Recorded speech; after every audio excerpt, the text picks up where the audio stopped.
Uh, yeah. Uh, yeah.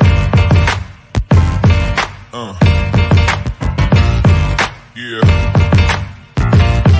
Uh.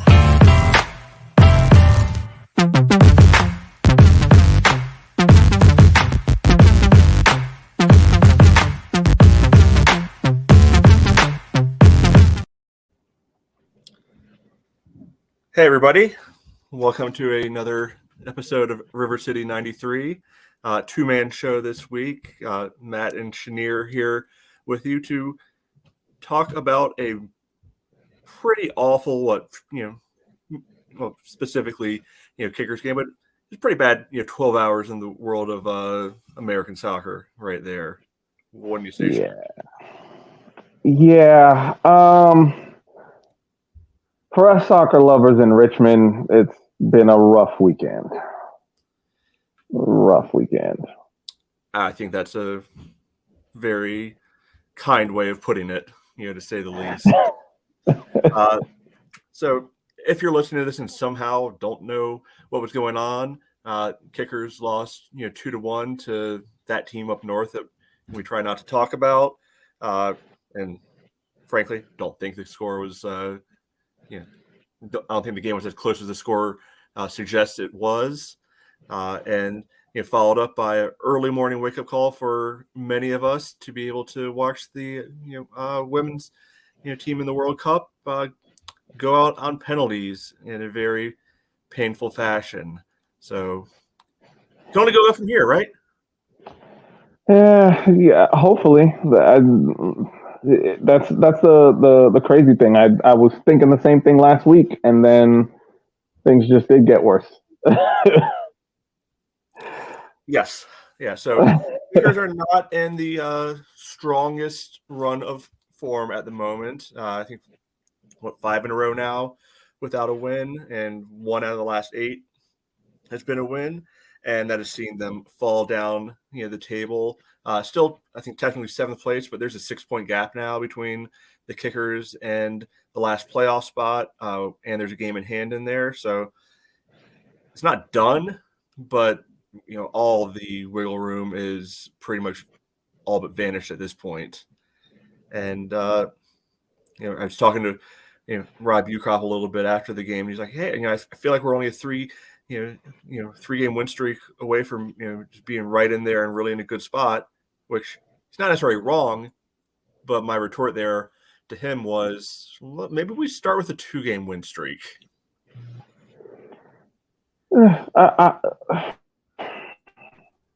That's all we can hope for. Yeah, I just feel that at this point right now, we're running out of solutions with this team, which is my biggest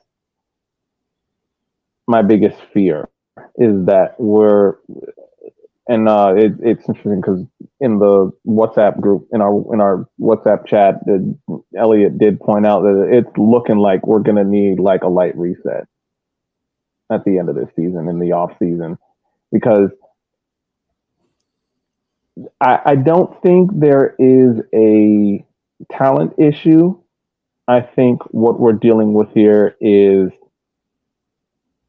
I wouldn't say a chemistry issue, but the types of players we have don't match up for the system that Darren is trying to run.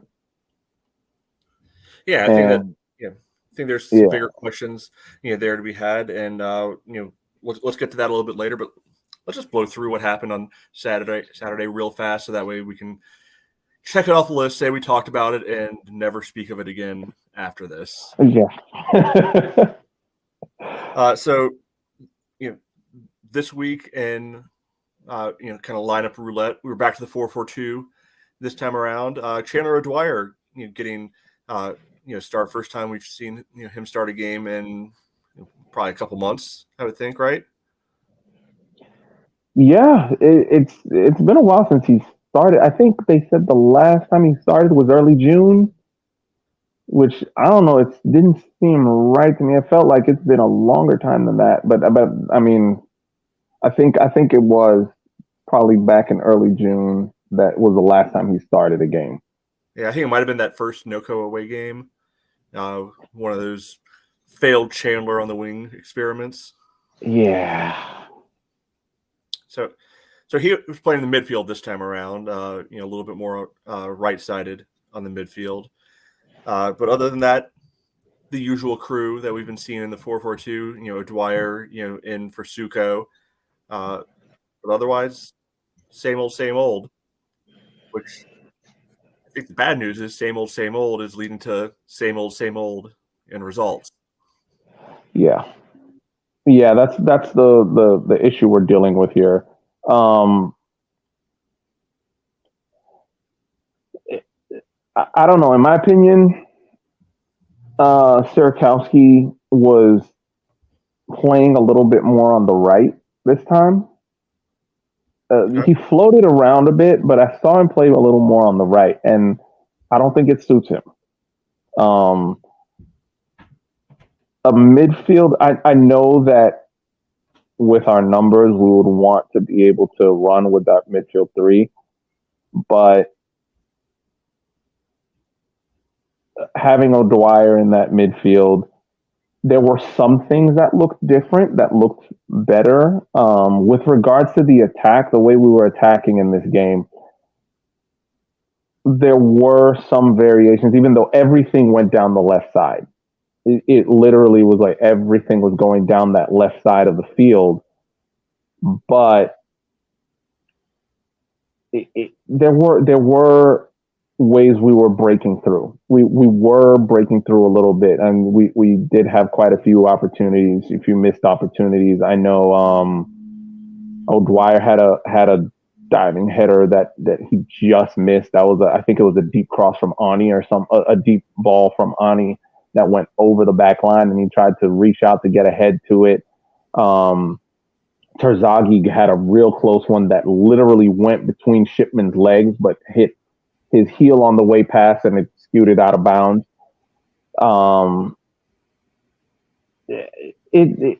We had some electric moments, more than we've seen in the past, but I don't know if we can chalk that up as it's the same system. It's just that there is a little bit more pep in their step because it's a derby. Yeah, I'm hard to say what's in anybody's mind, but your own, right? But I think the irony, what you're saying is, so much of the attack focused on the left, and I think the 3 or 4 big-ish chances that the kickers had during actual run of play came through the right side. Exactly. Coming over, or Simon, got his way, up there to be able to provide the ball for Emmy for that. He probably should have scored that one. I think his other chances were a little more of those, half or less than half, type chances. But that's the one that I think we really got to look back at and say, we expect a guy of Emmy's quality to finish that from 6 yards. But what can you do? What can you do? And one of the things I think we started to see a lot, even over the last month too, and I think we've touched upon this a little bit over the years in some of our various conversations. Is this idea of better to have good luck than no luck, but it's also better to have no luck than bad luck. And this team, I think, is in a nice run of bad luck. Yeah. One thing I really do believe is that good teams create their own good luck, and teams that aren't in a good place, there's bad bounces that bad luck finds their way to them. And I think we saw that on the first Madison goal. Yeah, that first Madison goal, when was it, Bartman? That cross comes in. He gets a decent touch on it to set it up. But I think Hornsby who tries to reach around him with his foot to get his foot on the ball. and just mistimes it. And literally, there's just a pileup of bodies in front of the goal, and it just goes in. Um, Bartman is awarded the goal because I got off of him last, but it just was one of those situations where there were bodies around him. Barnathan came flying in. Hornsby was right on Bartman the whole way from his first touch all the way into the goal, and Fitzgerald was there, but for some reason, all bodies collide and the ball finds its way through. So you're looking at a situation where I don't know if do we have that bad luck on the goal if someone's actually marking Bartman on this cross, because when the cross comes in, Bartman is by himself. He's able to bring the ball down of sorts and move forward with the ball on the bounce with a decent amount of space, even though Hornsby is coming from behind him, which lets me know that it's a late panic. Oh no, somebody got the ball in our box. I got to do something about it, rather than where's Bartman? Is he marked up before the cross comes in? I think the reason Hornsby's making a recovery run right there is because he had a good first part of the year, but man, did Nathan Olney have a bad game last night, and he just passed the ball right to, I think it was Onan, who sprung a break, and it was just a scramble, try to recover, and we saw what happened. Yeah. So your our fullbacks, who are basically our wide support when we're attacking too, are probably further up the field with Ani in possession of the ball, and now, as you're saying, it was a scramble for Hornsby to have to get himself back there to try and make something of it. Yeah, so not great, not great, and sent game into halftime 1-0. But yeah, it's these little things that on face value individually could look like bad luck. Between that, Simon's own goal last week, some of the other little things that have happened here and there over the last month of in a vacuum, one individual thing, chalk that as bad luck, but I don't think bad luck comes in patterns, and I think that's kind of endemic of larger issues most of the time. Yeah. All right. Well, second half was a lot like the first half. Unfortunately, Emmy had that one good chance we talked about earlier. It's the play that we have this year that find that chance for Simon to get open down the wing. He hits the early low driven cross into the box, and whether it's Emmy or one of the midfielders crashing in. That's been, I think, the one reliable attack pattern all year. Should have worked again this week, but other than that, not much doing until it was too late, I think. Yeah, it was like the attack hit the panic button towards the end of the game, and they were just trying to throw everything but the kitchen sink at forward Madison, and we get lucky on a corner kick, and the ball hits someone's hand. I don't know what his arm was doing all the way up there, but it didn't. For me, it's one of those situations. It's like he didn't really look like he was intentionally trying to reach to grab the ball, but at the end of the day, why is your arm up there? Yeah, I mean that was a gift. Yeah, so we're gifted a PK. Barnathan buries it. I was actually surprised that Barnathan took it. We're also going to take it to that point. Emmy, Neil, they were both off the field. That's true. But I guess in terms of the pecking order of PKs, I mean we don't know, because 9 times out of 10 it's Terzaghi, and there have been a couple of, I think one or two that Neil has taken, but so we never knew who was number 3. So now we know who number 3 is for our PK. He took it well, give Yeah. them credit there. Yeah. But it was already 2-0 at that point. Yeah. And it's fairly late in the game too. What was it? The 87th minute? Yeah, 86th, 87th minute. That PK is taken, and it's like you got 3 minutes plus some stoppage time. The way things have been going so far, it was unlikely that we were going to be able to make anything work for a second goal to maybe try and salvage a point from this one, but.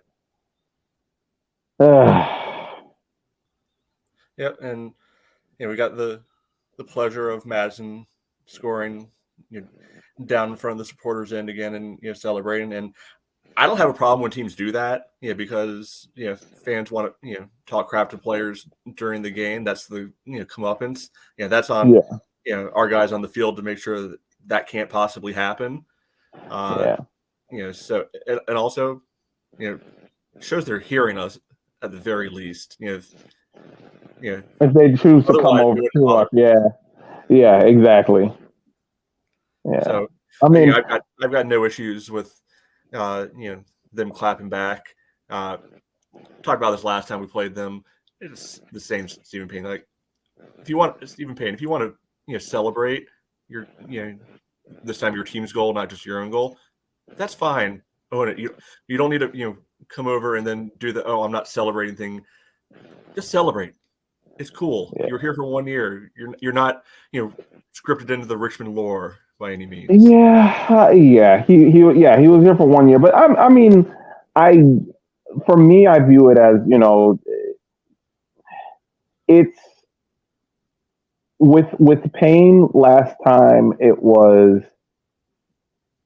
his elation from scoring a goal, fighting against a sense of respect, I guess. It's like, I'm happy I scored a goal, but I used to play for y'all last year. This is a little bit uncomfortable. But I mean, of course, no one else on the team had that any kind of inhibition towards that at all. No, more power to them. I like it when our guys, a little bit dickheaded, to the teams when we're away. So be hypocritical to say otherwise. Yeah.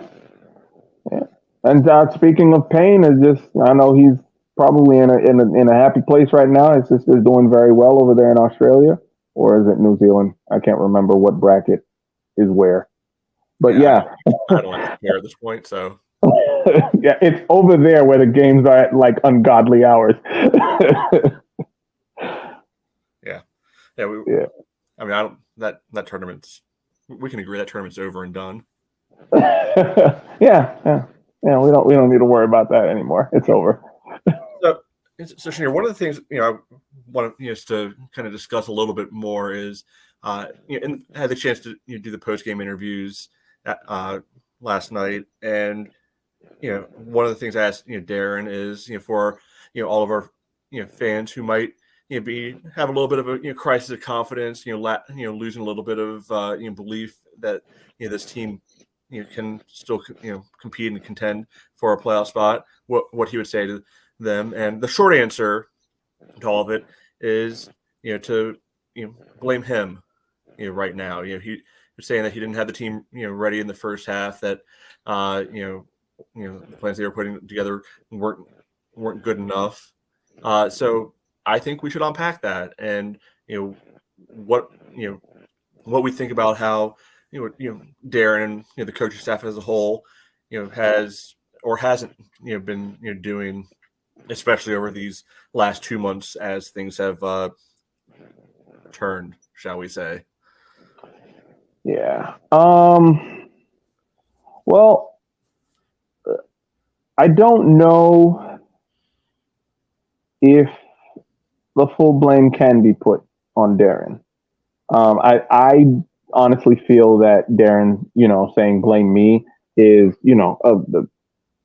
a very typical coaching tactic of, take the pressure off of the players so they can focus on getting ready for the next game. And basically being the shield and taking the brunt for the players. We've seen it on the biggest stages. We've seen it on the international level. We've seen it a lot in soccer that coaches will do that in order to, keep the mentality of the players focused on the right thing. But I don't think that we can fully blame Darren for this performance, and for the way the team is going right now. I know we've had our criticisms of him, but the main thing is Darren has been making changes. Almost every week, there is a tweak here and there of changing something here, changing something there. Going and getting Sirakowski and whatnot. And I think it would be a bit harsh to say, oh, well, you're not doing your job or you're not doing the right things. You're not doing enough, when it's like, okay, he's made change after change after change. I think what our issue here now is personnel. And as I talked about at the beginning, was the pieces aren't matching. Mm-hmm. So, individually, these players are all decent and can all hang in this league, but together as a whole, the pieces aren't matching to create a cohesive system. Yeah, so let me kind of follow that thought up a little bit. Put yourself into the mind of Darren and the coaching staff. Are you believing in the squad that you have right now? Do you believe you have the team that can actually get the job done at this moment in time? Me personally, no. And like I said, I think because there is a matchup issue. Not because, like I said, not because of a talent level issue. Because when we have players like Belmar and Terzaghi and Zaka, Neil, even Gomero, Sukau is decent. Barnathan and Ani are solid defenders. Hornsby has been great. Fitch has really improved. It's not the individual players that aren't good enough. It's the ways they don't match up. And it's like there was some errors made in terms of building this team at the beginning of the season or during the off season, when we lost a lot of our key players that were the glue of sorts, when you had the outlet of Johnny B, and we had that midfield energizer bunny of Ethan Bryant. That was the glue that held all of this together. But once that glue is gone, all these pieces are breaking apart, and it's not gelling. And whatever new pieces are coming in aren't gluing this team together the way I would say those two players. And even in the games that he did play for us, I would say Payne, because he was one of those up and back, box to box fullbacks that provided a lot of support for the team in terms of being able to having the legs and having the engine to be up and down the field the whole game. So it's a lot of key players gone that now are replaced with players that are good in their own right, but don't fit the same way those players did. So I don't think that this team can really. It looks like there is no matchup to get these guys to work well. Yeah, and for me, I don't think the coaching staff believes in our attackers at this point outside of Emmy. Because you keep seeing them cycle in and out. Yesterday, Bentley was on the bench, but Belmar and Gordon nowhere to be seen. We've seen games where Bentley was nowhere to be found. We've seen games where Luke is available off the bench. Landon Johnson, first attacking sub, he turned to this game, and he flashed in the Comunicaciones game, but he's still a 16-year-old kid, going out there in games that count against grown men professionals. And and not to fault him, he hasn't made an impact in league games yet. when he's gotten in there. But I don't think Darren has any belief or faith in really anyone. So he's saying, all right, well, let's give the young guy a chance, and because it can't be worse than what anybody else is going to give us right up front. And to be honest with you, I mean, he did show some promise when he did come on. Lynn Johnson, no, he didn't affect the game too much, but I think by the time he came on, there wasn't much he could do. But he did show there was a lot of energy, a lot of movement. His touches were good. Some of his vision of attacking space was pretty good. That I did think was pretty cool. I'm just hoping that this is a preparation for some of those young players for next year. Are some of these young players going to be sticking around and the used next year in more of a capacity because they will have had 1 year of experience under their belt?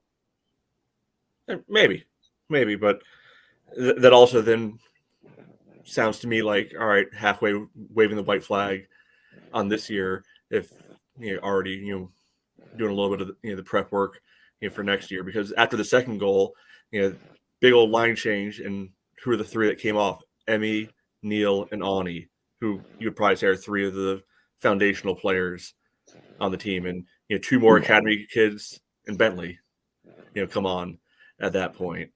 And don't get me wrong, I don't necessarily think he's wrong to not believe in most of our attackers at this point, because they haven't shown consistently much at all, and Sierakowski is quickly finding his way into those same stat categories as Bellemare and Gordon and Bentley. He's just the new flavor of the month right now. Yeah, exactly. But I do feel that Neil did show a lot of fight in this game. He was doing some of the same stuff that he had been doing before the injury. We started to see some of the old Neil in this game, but the only issue is Neil works well when he has outlets on the wing, because I don't know if Neil is the type of player that can very easily find that killer pass in the middle, and which is why I don't know if you will see a lot of most of Terzagi's goals are assisted by crosses, but by our wide players, and we don't see a lot from our number 10. A lot of assists from our number 10 to Terzaghi. So Neil, if he does not have those wingers, and that's why one of the reasons why I think he did so well last year was because he would do his thing in the middle, and once he drew all those defenders in, he was just finding Bolaños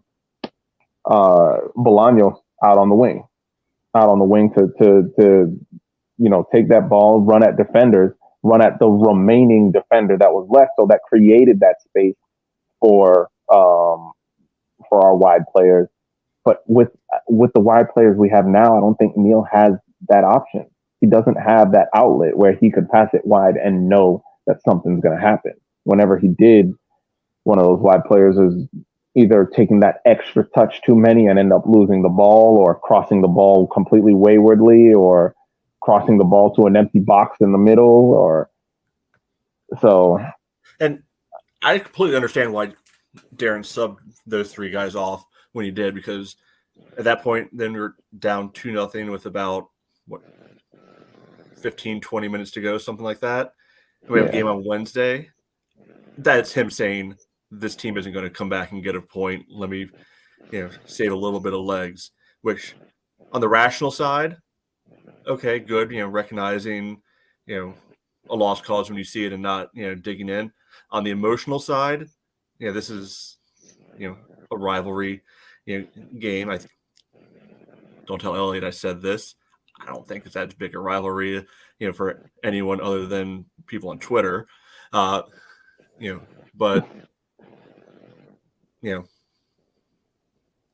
I mean, it doesn't feel good to wave the white flag that early on in the game, that a lot of people want to win, just beyond the fact that you want to win. Yeah, and I mean, even though this rivalry, when you look at a lot of rivalries, there's usually some geographic closeness with regards to it. This is probably the longest distance rivalry in U.S. soccer, but I think because of the fact that it's been talked about almost every single game between us and them is just it's one of those things where now it's like, okay, this is now an official rivalry. The players are aware of it. Darren is aware of it. The whole coaching staff is aware of it. The whole team as a whole, the front office is aware of it. It's all over Twitter. The announcers are talking about it. So I agree with you that it's one of those situations where it's like, on the bigger picture, yeah, you look at it, we're 2-0 down. It doesn't look like we're going to score. Let's not waste Neil, Emmy, and Ani's legs. Let's take them off, prepare them for Wednesday. We've got a midweek game.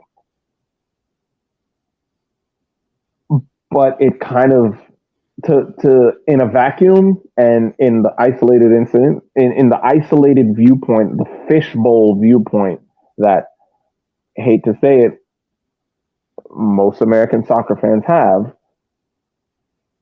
it's like you're pulling out your best players in a rivalry. Like, what are you doing? Like, this doesn't make any sense. Yeah. So I think in that case, with Darren answering the question the way he did, saying that, okay, put the blame on me, I think a lot of people are going to jump on that and be like, oh yeah, put the blame on him because he went and gave up halfway through a derby game. But I think at this point right now, Darren is trying to stack as many of the odds in our favor as possible. So resting those players' legs for Wednesday is one thing that he feels he has to do if we want to salvage some points. We need to get back in the playoff spots, and that's what he's aiming for. Yeah, so Wednesday is home against North Carolina, and kind of going off of how Darren and the coaching staff have been trying to figure something out, and again trying to go back into their heads. We've seen 3 different shapes during this run. What do you think we see? What do you want to see on Wednesday? Against the team that I think they're back up on top of the table now in North Carolina. Yeah, they are back on top of the table. NOCO are 2 points behind them, and NOCO have 2 games in hand against third place. So they're kind of running away with it. It's looking like it's between those two. Yeah. By the way, you're welcome, rest of the league, because apparently we broke Northern Colorado somehow. Because ever since they played us, they've lost 3 in a row and are just bleeding goals like nobody's business. Yeah, yeah, we did that. I think it's tough. It's tough because almost every scenario that we have pointed out, like we should try this, we should try that, Darren, to his defense, has pretty much tried. And I've seen so many times that we've turned around looking at the lineup before the game and like, he's trying it, and he tries it and it doesn't work. So it's one of those. In fairness, I think it works for 45 minutes, and then the other teams figure it out pretty quick. Yeah. I don't know. Of course, we want our mainstays. Neil definitely had a good performance, a decent performance last night. I don't know if we can categorize anybody as having good. But. Yeah, I wouldn't say good. It was a decent performance. He tried to make things happen. I think Gomero should definitely be in because he did have some pretty decent moments in the game. His movement in the midfield, his touch, the one thing about him is his first touch gets him out of a lot of trouble. And we need that because once he has that first touch to get him out of trouble, he has that space to look up and find feet. And the more he plays, the better his passes will become. And I think his playing time has been so chopped up that you're starting you see that level of unfamiliarity when you see passes end up going behind where players are or too far ahead. And I think he has the tools to be the closest thing to Ethan Bryant that we've got in this roster. And I think he needs to play more. So I think on Wednesday, if he's fit to play, Gomero should start in the midfield. You want to see, just go with the 4-4-2 with, maybe slightly different personnel? Do you want to see another shot at the 3-5-2, 5-3-2, whatever you want to call the Lexington look? Go back to the early season 4-3-3, option D that I haven't thought of yet, that nobody's seen yet. I don't even know what option D would be. I don't know, maybe like a 3-4-3. I don't know. I don't know. To be honest with you, I really don't know. Yeah, and I think that's part of the greater issue, right? Yeah, easy for us to say because I think this coaching staff has no idea right now how to what kind of set up, what kind of plan is going to get the best out of the players. And again, that's not necessarily a shot at the coaching staff. It's a shot at the play. What's going to get the players to execute the best. Yeah, it's been literally all season. It's been okay. We've got to this point now. We've tried plan A, plan B, plan C, plan D, and nothing's working. Now what? It's like now what do we do? We got no more plans on the list. And there's not really much else in terms of combinations that we can create here. Excuse me. Or at least not with what we have on the roster. Yeah, exactly. Yeah. I don't know if we need to go back to the go shopping again. Which I don't think there's money out there for that, because one of the things that I think is a fair defense for the staff is the CBA that was signed this year. Great for players, not great for maybe teams like the kickers who are not the deepest in the pockets. So I think we have a very competitive first 11, 12, 13 on the roster. Mm-hmm. After that, I think the quality dips a little bit. We've seen a couple of surprises kind of pop up. Like I think Joao's probably done better than expected, but he's certainly on the cheaper end. We don't have maybe the same quality of depth that we would have had last year. We had a good rotating crew up front of guys who could be able to handle their business. We had rotation in the back that could handle their business, and I think they made the call. All right, let's try to lock down some of our premium players and sacrifice the depth side for it. Yeah. So just fact of life. If you happen to know anybody who has a lot of money who wants to invest it in to Richmond kicker soccer, Rob's email is on the website. I'm sure he can talk about bringing in a new partner into the team. Look, we'll take what we can get at this point.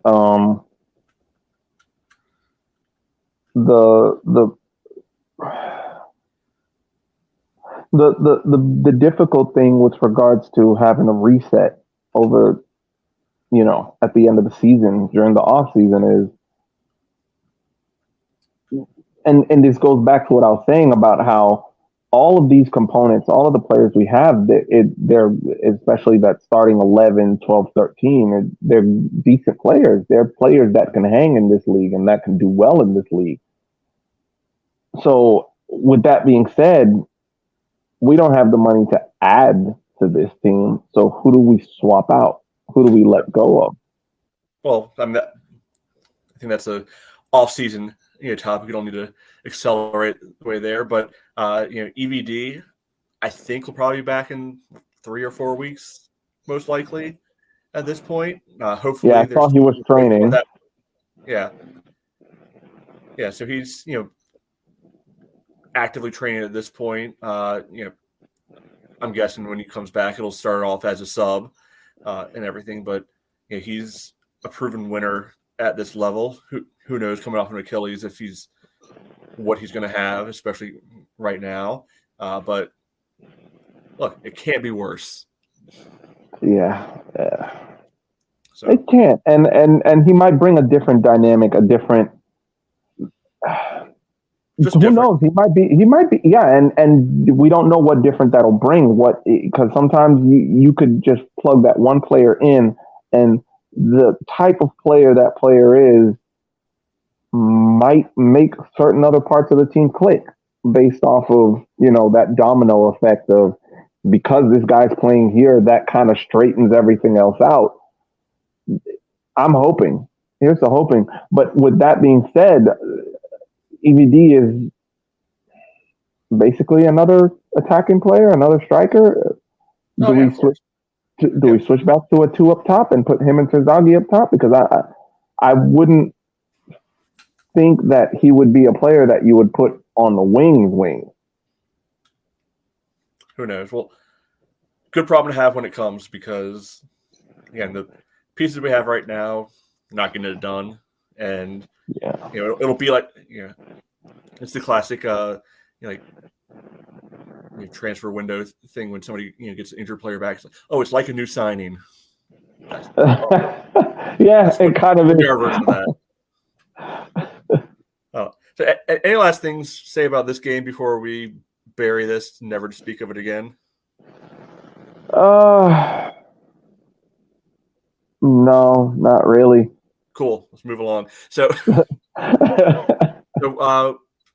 good news is get right back on the horse Wednesday. Home against North Carolina, and I think we've had a little bit of a negative tint on this episode. I think merited, but still show up, because any soccer at City Stadium is better than not being at City Stadium, and it's still a great time out there. Had a lower crowd this week, but our lower crowds now are mid 4,000s.